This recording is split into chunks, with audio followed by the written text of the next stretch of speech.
Dear Papa Dudut, sa lahat po ng mga nakatutok ngayon, huwag kalimutan na mag-like, mag-share, at mag-subscribe.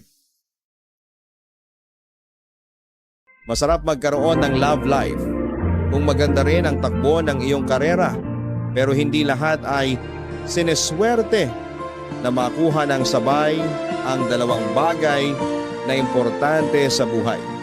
May mga pagkakataon na kailangang may isakripisyo ka. Alin man sa dalawang ito, Dear Papa Dudut. Lahat naman siguro tayo ay nangangarap na magkaroon ng maayos na karera o trabaho na pwede nating isabay sa ating masayang buhay pag-ibig. Ang sabi nga ng iba, kapag nakuha natin ang sabay, ang dalawang bagay na yon, wala na tayong ibang mahihiling pa. Dahil ang mga bagay na yon ay pwedeng makapagbigay sa atin ng pangmatagalang kaligayahan. Ayun nga lang, hindi lahat ay sineswerte na magkaroon ng sabay, na maayos na career at masayang love life. Good day Papa Dudut, pati na rin po sa mga nakikinig ngayon. Just call me Angela, 26 years old ako. Nagtatrabaho ako bilang teacher dito sa Pampanga. Hindi ko nga pala tunay na pangalan ang ibinigay ko. Pati na rin ang mga babanggitin ko sa sulat na ito para maprotektahan na rin ang pribado naming buhay. Papa Dudut, matagal ko na rin talagang pangarap na makapagturo kahit pa nga sa sinasabi nila na maliit ang sweldo ng mga guro. Gusto ko kasi talaga na nakakasama ang mga bata.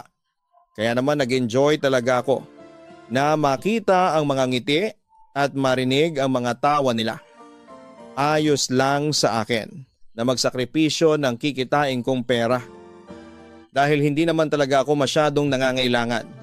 Ang mahalaga sa akin ay nakapagbigay ako ng maayos na kaalaman at nakapagturo sa mga bata, Papa Dudut, bago ako madestino.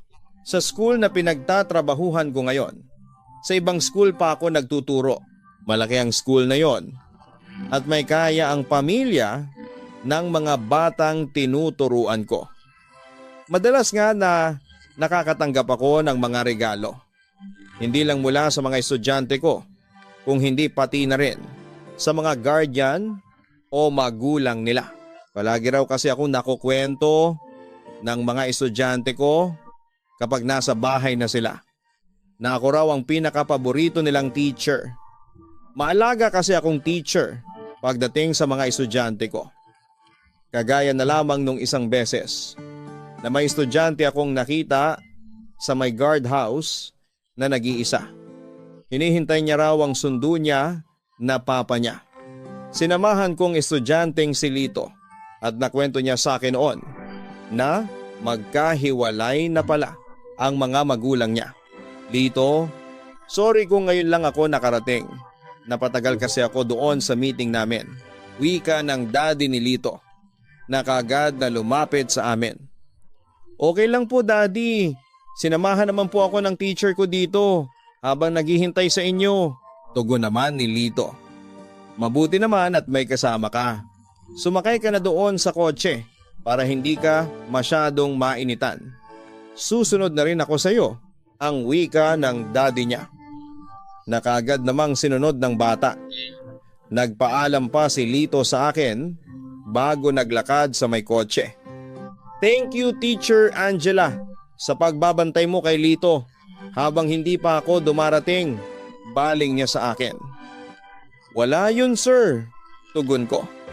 Just call me Dante, wika pa niya. Okay. Ang totoo ay napansin ko rin kasi na medyo malungkot siya sa klase ko nitong mga nakaraang araw. Mabuti nga at naabutan ko siya dito sa guardhouse. Kaya nakausap ko siya ng solo, tugon ko. Dahil ba yun sa paghihiwalay namin ng mami niya? Tanong ni Dante. Oo, pero wag kang mag-alala. Sinabi ko naman sa kanya na mas maiintindihan niya ang nangyari sa inyo ng mami niya sa tamang oras. Pinaalala ko rin sa kanya na kahit hindi kayo madalas na magkakasamang tatlo, hindi naman nababawasan ang pagmamahal ninyo ng mami niya para sa kanya. Ang sabi ko naman, mabuti naman at ginawa mo yon. Sa totoo lang ay nahihirapan din talaga ako kapag nakikita ko siyang malungkot. Mag-aapat na buwan na rin kasi, pero alam ko na hanggang ngayon naninibago pa rin siya sa setup namin ng mami niya. Again, thank you Teacher Angela. Pasasalamat niya. Papa Dudut kasama si Lito sa mga paborito kong estudyante dahil likas sa kanya ang pagiging malambing at masayahin. Palagi siyang active sa mga recitation at isa siya sa mga pinakamalakas tumawa sa loob ng classroom. At hindi nawawala ang ngiti sa mga labi niya. Kaya nga nang mapansin ko ang pananamlay niya sa klase ko, alam ko kaagad na may problema siya. At nakaramdam talaga ako ng lungkot nang sabihin niya sa akin ang dahilan kung bakit buong maghapon siyang tahimik. Galing din kasi ako sa isang broken family. Kaya alam ko ang lungkot para sa isang bata na lumaki sa isang hindi kumpletong pamilya. Alam ko kung gaano kagulo yon para sa isang batang kagaya ni Lito. Kaya nga nangako ako sa sarili ko na oras na magkaroon ako ng sarili kong pamilya, sisikapin ko na maging kumpleto at masaya yon para hindi maranasan ang magiging anak ko, ang lungkot na naranasan ko sa pamilya na kinalakhan ko. Hi teacher, pwede bang pumasok dito sa classroom mo? Pagkatok ni Dante. Sa may pinto ng classroom ko, nakauwi na ang mga estudyante noon at ako na lamang ang naiwan. Oh Mr. Dante, ikaw pala yan. Sige, pasok ka lang. Anyaya ko. Sabi ko naman sa'yo, Dante na lang itawag mo sa akin. Hindi ba? Nakangiting sabi niya. Oo nga pala, sorry. Nakalimutan ko. Teka, bakit ka nga pala nandito? Kanina pang nasundo si Lito ng mami niya. Wika ko. Alam ko. At hindi naman si Lito ang dahilan kung bakit ako pumunta rito. Ang sabi niya. Ha? Sino pala? Nagtatakang tanong ko. Ikaw, ang totoo. Kasi gusto sana kitang yayain na magmeryenda. Kung okay lang Teacher Angela, wika niya. Ha? Ano kasi? May ginagawa pa kasi akong lesson plan. May pag-aalangan na sabi ko. Okay lang. Willing naman akong maghintay. Hanggang sa matapos mo yan, sabi pa niya. Alam mo kasi Dante, medyo matagal pa to.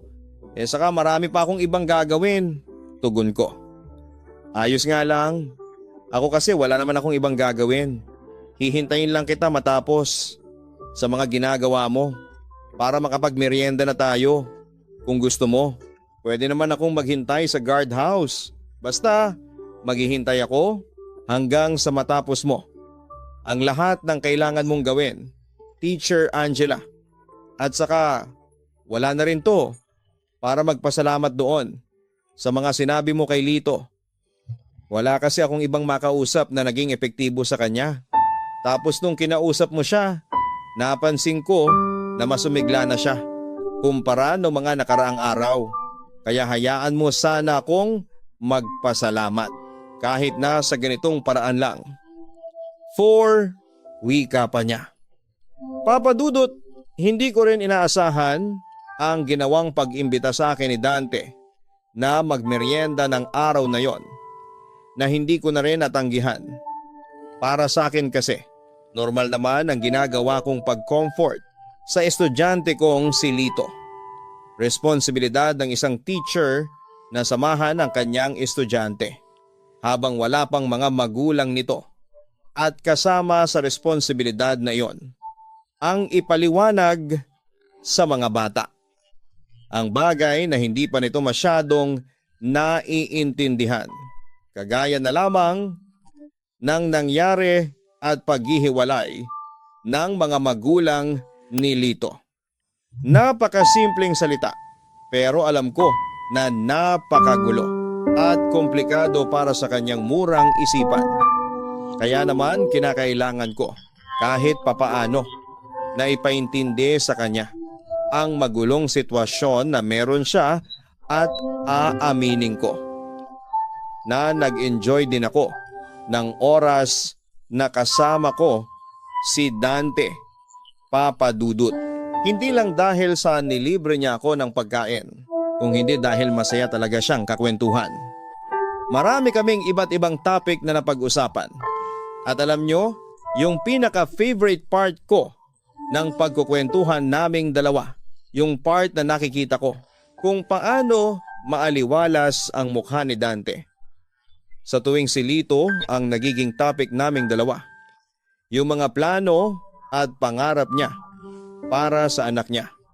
At sa mga oras na yon, ramdam na ramdam ko kung gaano niya kamahal ang estudyante ko na si Lito, Papa Dudut. Nasundan pa ang mga pagkikita namin ni Dante at mas lumalim pa ang naging topic ng mga kwentuhan namin.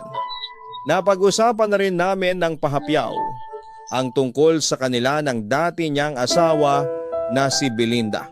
Hindi na raw sila masyadong nagkakasundo kaya nagdesisyon na silang maghiwalay.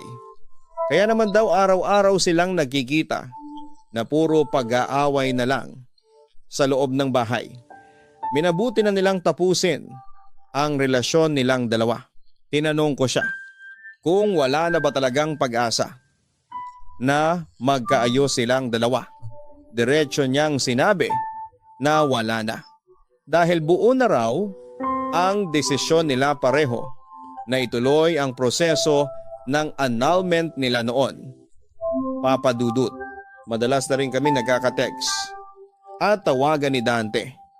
Hindi ko nga alam kung bibigyan ko na ba ng ibang kahulugan ang madalas na pag-iimbita niya sa akin na kumain kami sa labas, ang mga pagtawag niya sa cellphone ko, pagsundo sa akin at panlilibre ng mga pagkain.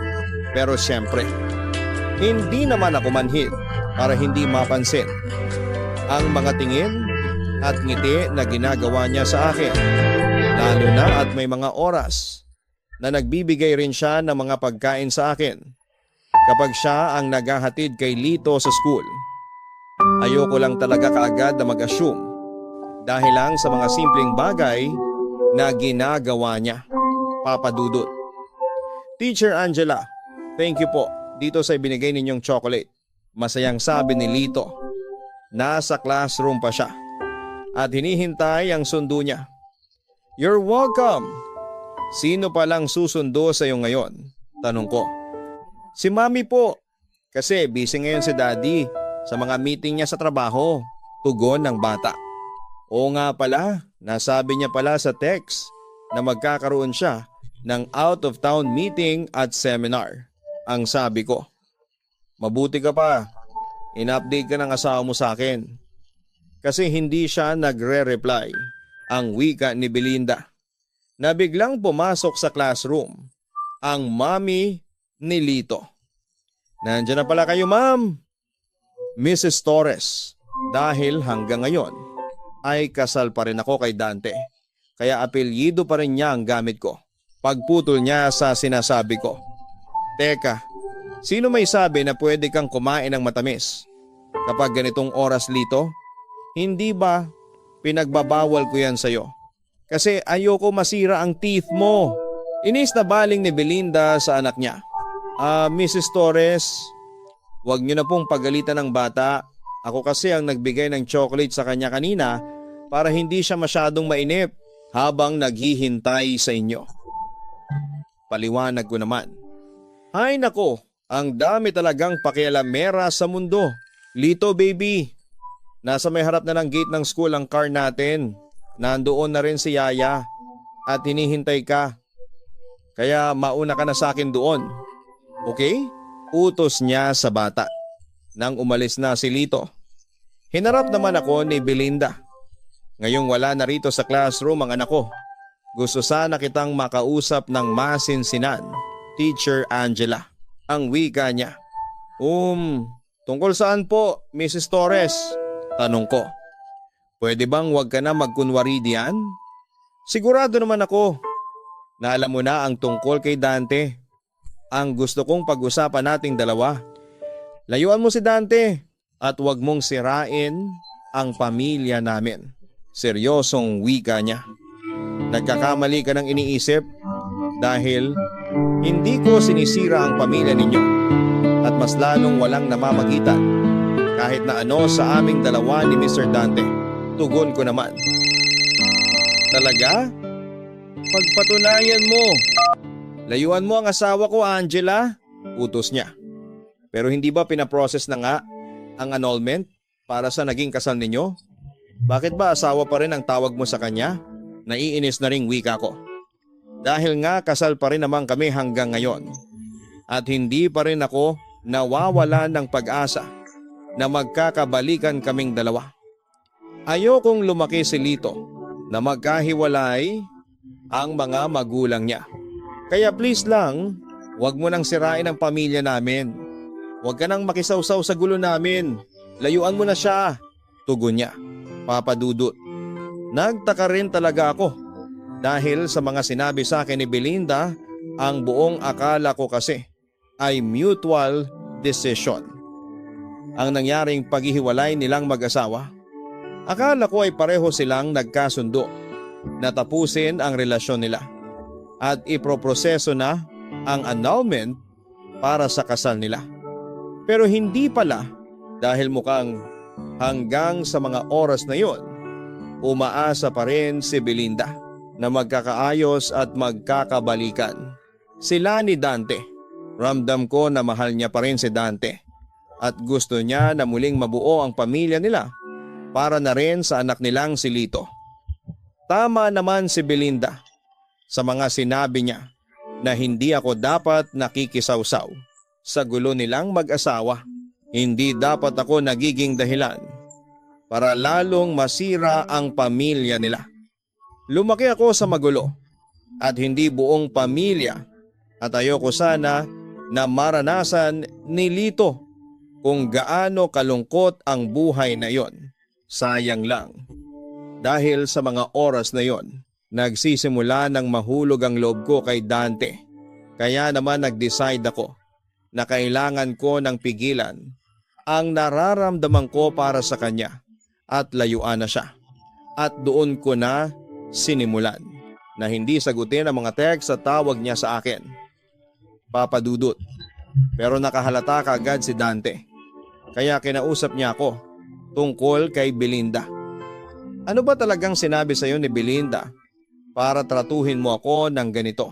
Seryosong tanong ni Dante. Wala, pagsisinungaling ko. Hindi ako naniniwala. Hindi ka magkakaganyan kung wala siyang sinabi na kahit na anong paninira tungkol sa akin. Wika niya. Hindi ka naman siniraan sa akin ni Belinda. Sinabi lang niya sa akin ang totoo na ikaw lang naman talaga ang may gusto. Maghiwalay kayong dalawa at hanggang ngayon. Gusto niya pa ring maayos ang pamilya ninyo pero ayaw mo lang. Akala ko ba nagkasundo kayong dalawa tungkol sa pag-process ng annulment para sa kasal ninyo? Pero bakit parang ikaw lang ang may gusto na mangyari yon? Naguguluhang tanong ko. Gusto mo talagang malaman ang totoo? Okay, sige, sasabihin ko na. Dahil 3 beses ko lang namang nahuli na may ibang lalaki ang asawa ko. Hindi isa, hindi 2. Kung hindi 3 beses. Sa 3 magkakaibang lalaki. Yung unang 2 beses na nahuli ko siya, naawa ko siyang patawarin. Pero yung huling beses na nahuli ko siya na may ibang lalaki, na doon mismo sa bahay namin at sa ibabaw pa talaga ng kama naming mag-asawa. Sobrang hirap na sa akin noon, tugon ni Dante. Ibig sabihin, ilang beses na talagang niloko ka ng asawa mo? Tanong ko. Oo. At yung 3 beses ang pinakamalala dahil pinsang buo ko pa. ang nahuli kong nakasex niya sa loob ng kwarto namin. Buti na lang at hindi ko napuruhan. Napatayin sa bugbog yung lalaki kung hindi lang ako naawat ni Belinda at mabuti na lang talaga. Wala sa bahay namin noon si Lito dahil nandun siya sa parents ko. Tugon niya at baka sa boses niya ang kirot na nararamdaman niya. Papa Dudut, pero paano mo nagawa yun? Bakit umabot ng ilang beses mo siyang nagawang patawarin? Tanong ko. Para sa anak namin. Siyempre, ang totoo ay nagawa ko pa nga siyang patawarin nang mahuli ko sila ng pinsang ko. Kaya lang, sobrang durog na talaga ako. Yung tiwala at pagmamahal ko para sa kanya. Kaya siguro hindi na rin kami magkakasundo pa sa tuwing magkakasama kami sa bahay dahil nasira na ni Belinda yung tiwala at pagmamahal ko. Kaya naman, sana wag mo akong husgahan dahil lang sa ako ang may gusto na i-process ang annulment namin dahil sa maniwala ka man o hindi. Ilang beses kong sinubukan na ayusin ang pamilya namin kahit na durog na ang pagkalalaki ko, Papa Dudut. Nang marinig ko mula kay Dante ang paliwanag niya, ang totoong dahilan ng paghihiwalay nilang dalawa ni Belinda, ay doon ko siya mas naintindihan. Kahit naman sinong tao ang lokohin ng ilang beses ay sobrang masasaktan. Lahat tayo ay marunong mapagod pagdating sa pagmamahal at kagaya ng sinabi niya. Sobrang hirap din talaga na ibalik ang tiwala na ilang beses nang nasira. At kapag tuluyan nang hindi na ibalik ang tiwala, kasunod noon ay ang tuluyang paglalaho ng pagmamahal na minsan mong naramdaman para sa isang tao. Ang hindi ko lang inaasahan noon ay ang marinig ko mula kay Dante na gusto niya ako, Papa Dudut. Oo, inamin niya na rin sa akin noon na gusto niya ako at nasaktan siya sa ginawa kong pag-iwas sa kanya. Naramdaman ko na rin naman na gusto niya ako. Pero siguro'y natakot lang din ako na marinig yon mula sa kanya. Natakot ako na makumpirma na tama ang hinala ko. Natakot ako dahil alam ko sa sarili ko na pareho kami ni Dante ng nararamdaman para sa isa't isa. At dahil doon ay hindi ko na alam kung paano ko pa mapipigilan ang espesyal na pagtingin ko para sa kanya, Papa Dudut. Sa paglipas ng mga araw at linggo, mas naging close pa kami ni Dante sa isa't isa. Hanggang sa manligaw na nga siya sa akin. Halos araw-araw na kaming magkasama. Dahil palagi niya akong pinupuntahan sa school. Lumalabas na nga rin kami ni Dante kasama ang anak niyang si Lito na Tita Angela na ang tawag sa akin. Matalinong bata si Lito at alam ko na kahit hindi pa namin sinasabi sa kanya noon ang ginagawang panliligaw sa akin ni Dante, alam ko na nararamdaman niya na may namamagitan na sa aming espesyal ng daddy niya. Mabuti na lang at close na ako sa bata dahil hindi siya kagaya ng ibang bata na nagagalit dahil may iba nang kasama ang daddy niya. Hindi nga nagtagal, Papa Dudut. Nagkaroon na nga kami ng relasyon ni Dante. Hindi rin naging madali para sa amin ang lahat, lalo na sa akin. Una kasi, may anak na siya. Tapos kasal pa sila ni Belinda. Kaya naman lumalabas na parang kabit lang ako ni Dante sa relasyon na yon. Pero pinanghawakan ko naman ang pangako niya na kagad niyang aasikasuhin noon ang tungkol sa annulment nila ni Belinda at nagkasundo kami na ililihim muna sa ibang tao ang tungkol sa relasyon namin. Lalo na sa loob ng school, Papa Dudut. Pero isa sa mga nakapansin sa amin ay ang kaibigan at co-teacher ko na si Cynthia. Kaya naman, hindi niya ako tinigilan sa kakatanong tungkol kay Dante. Oo, sige na. Aaminin ko na. Boyfriend ko na nga siya. Magdadalawang buwan na rin pag-amin ko sa kanya. OMG! Bakit naman ginawa mo yung lalaki na yon? Bulalas ni Cynthia. Mabuting tao naman si Dante. Wika ko. Oo nga, pero may asawa't anak naman. Hindi mo man lang inisip na paano kung may chance na magkabalikan sila. Kaya lang, bigla ka namang pumasok sa eksena. Hindi ka na naawa sa anak nila. Napapailing na sabi niya. Hindi mo kasi alam kung bakit sila nagkahiwalay. At saka bago ko pa maging boyfriend si Dante, pinoprocess na nila ang annulment nila para sa naging kasal nila. Paliwanag ko. Pero kasal pa rin siya. Kahit ano pa mang sabihin mo dyan. Alam mo naman, ang dami-daming lalaki dyan. May bangko, teacher nga tayo, na gustong pumorma sa'yo. Isama mo na yung isang tito ng estudyante ko na nakipagkilala sa'yo noong nakaraan. Pero dinaidma mo lang kahit na single at gwapo.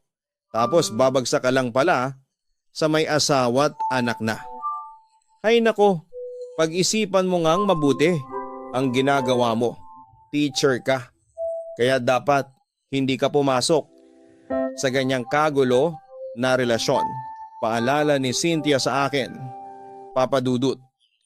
Kahit na hindi talaga ako o ang relasyon namin ni Dante ang dahilan kung bakit naghiwalay sila ni Belinda, ay nagigilty rin talaga ako. Kagaya ng sinabi ni Cynthia, paano nga kung may chance pa na magkabalikan sina Belinda at Dante? Kaya lang, bigla na akong pumasok sa eksena. Paano kung sila talaga ang nakatadhana para sa isa't isa? Paano kung bahagi lamang ako ng pagsubok para sa pamilya nila? Dapat pa ba talaga akong kumapit sa relasyon namin o mas dapat na akong bumitaw? Kaya lang kasi sa mga panahon na yon ay malalim na ang pagmamahal ko para kay Dante. Kaya nga kahit ayaw sa kanya ni Mama dahil kasal na siya sa ibang babae, ay willing pa rin akong ipaglaban siya. Handa akong tanggapin lahat ng negatibong maririnig ko tungkol sa relasyon naming dalawa. Pero may isang bagay na hindi ko napaghandaan sa mga panahong yon. Yon ay ang maapektuhan ng trabaho ko. Dumating kasi sa point, Papa Dudut, na kinausap na ako ng principal ng eskwelahan na pinagtatrabahuhan ko. Hindi niya raw gusto ang mga bagay na napapakinggan niya tungkol sa akin. Wala naman daw problema kung makikipagrelasyon ako sa kamag-anak ng estudyante na nag-aaral sa school namin. Kaya lang, ang hindi niya nagugustuhan ay yung lumalabas na chismis na isa raw akong kabit ng daddy ng estudyante namin. At sa huli, pinapili ako ng school principal kung gusto ko raw na magpatuloy na magturo sa school na yon.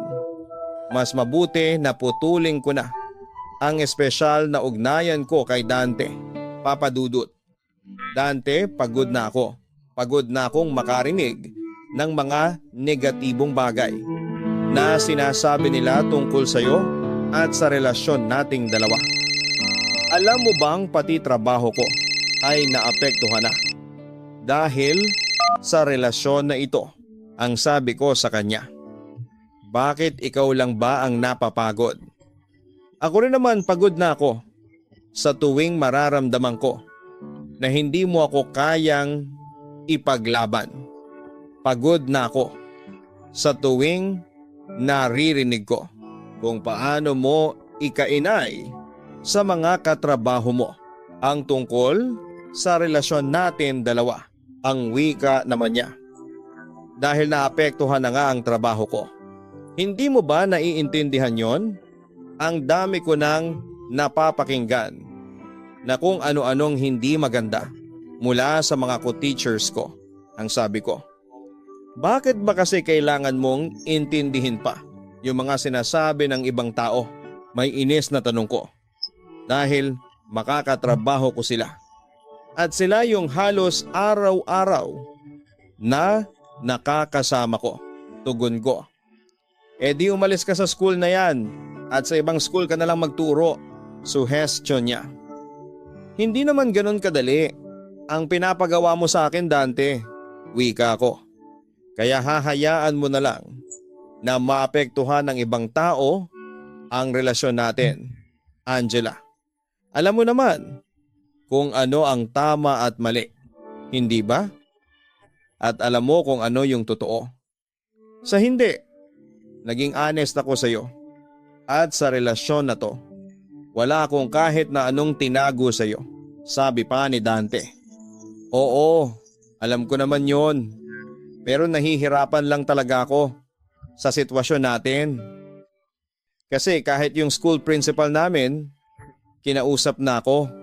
Halos kulang na lang ay diretsuhin niya akong papiliin kung ikaw o ang trabaho ko ang mas mahalaga sa akin. Kwento ko. At kung mangyari nga na kailangan mong mamili kung sino sa amin o ang trabaho mo ang mas kailangan mo sa buhay mo. Sino ang pipiliin mo, Angela? Akala ko ba mahal mo ako? Akala ko ba seryoso ka sa relasyon na ito? Tanong niya. Mahal naman talaga kita, Dante. Hindi naman ako magpapaligaw sa iyo. At mas lalong hindi kita sasagutin kung hindi ako seryoso sa relasyon na ito. Wika ko. Kasi nga bakit parang ako lang ang nag-effort? Ako lang yung palaging handang lumaban. Alam ko naman na hindi talaga madali sa sitwasyon mo ang relasyon natin. Pero sana naman ipakita mo sa akin kahit konti na may pakialam ka rin sa akin at mahal mo talaga ako. Kasi marunong din akong mapagod at masaktan, Angela, ang sabi pa ni Dante. Papa Dudut, lahat naman siguro ng relasyon ay binibigyan ng mga pagsubok. Siguro ang mga negatibong narinig ko tungkol sa amin ni Dante ang pagkausap sa akin ng principal ng school kung saan ako nagtatrabaho. Pati na yung mga tao na hindi boto kay Dante para sa akin ay parte ng pagsubok na kailangan naming malampasan. Tama naman kasi si Dante sa mga sinasabi niya na sa aming dalawa. Palagi na lang siya yung mas matatag.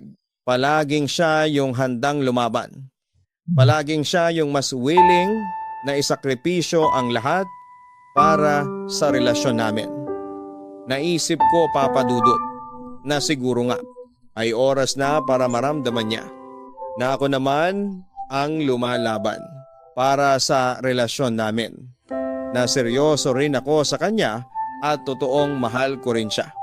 Oo, hindi talaga madali ang lahat para sa amin. Pero wala naman sigurong relasyon ang hindi dumaan sa mga problema. Nagkataon lang na sa umpisa pa lang ng relasyon namin ay binagyo na kaagad kami ng mga pagsubok. Pagsubok na muntik pang maging dahilan para bumitaw ako. At mapagod si Dante, Papa Dudut. Noon ko na-realize sa oras na yon na oras na para patunayan ko kay Dante na mahal ko rin siya, kagaya ng pagmamahal niya sa akin. Nang muli akong kausap ng principal tungkol kay Dante ay muli kong pinaliwanag sa kanya ang side ko. Sinabi ko na rin sa kanya ang totoo na may relasyon kami ng daddy ng estudyante ko na wala akong nakikitang mali sa relasyon namin. Dahil una sa lahat ay pinoprocess na ang annulment nina Dante at Belinda nang maging boyfriend ko siya. Pangalawa ay hindi ako ang dahilan ng paghihiwalay nilang mag-asawa. At pangatlo ay labas ang relasyon namin ni Dante sa pagtuturo o pagtatrabaho na ginagawa ko sa school na yon dahil kahit kailan ay hindi ako nagpakita ng hindi magandang imahe para sa ibang tao, lalo na sa mga bata. Sa huli, Papa Dudut, mas pinili ko ang mag-resign na lamang para sa ikakatahimik ng buhay ko. At ng relasyon namin ni Dante, nag-apply na lamang ako sa ibang eskwelahan at kaagad naman akong natanggap. Ilang taon na rin ang relasyon namin ni Dante at alam na rin ni Lito ang tungkol doon. Dahil close naman sa akin ang bata, kaagad niya akong natanggap bilang pangalawang mami niya. May ibang boyfriend na rin ngayon si Belinda pero patuloy pa ring pinoproseso ang annulment na para sa naging kasal nila ni Dante, Papa Dudut. Pagdating sa usapin ng karir at pag-ibig, madalas ay mahirap talagang pumili, lalo na't mahalaga ang dalawang bagay na yon sa buhay natin. Pero siguro kung alam naman natin sa sarili natin na walang mali sa pag-ibig na meron tayo, hindi na natin yon kailangan pang bitawan dahil ang career ay mas madaling mahanap kaysa sa tunay na pag-ibig. Salamat po sa pagbasa ng sulat ko na sana'y nakapag-iwan ng aral sa ating mga kaistorya na nakikinig ngayon. Yours truly, Angela. Maraming bagay ang pwede nating matutunan sa paaralan. Mga bagay na kahit hindi ituro ng mga guro sa loob ng classroom, matututunan pa rin natin. Maraming salamat sa pagbibigay ng oras na ma-share dito sa aking YouTube channel ang kwento ninyo ng boyfriend mong si Dante. Hindi man naging madali ang pag-uumpisa ng inyong relasyon. Ang mahalaga ay naging matatag ang inyong pagmamahalan at kagaya ng sinabi mo, hindi talaga madali ang malagay sa ganyang klase ng sitwasyon, lalo na at nasa isang konserbatibong bansa tayo. May ibang tao na hanggang ngayon ay hindi pa rin bukas ang isipan sa iba't ibang bagay sa buhay. Gayunpaman, patuloy lang kayo na maging matatag ni Dante at palaging isama sa mga panalangin. Nagabayan kayo ng ating Panginoon. Huwag kalimutan mag-like, mag-share at mag-subscribe. Maraming salamat.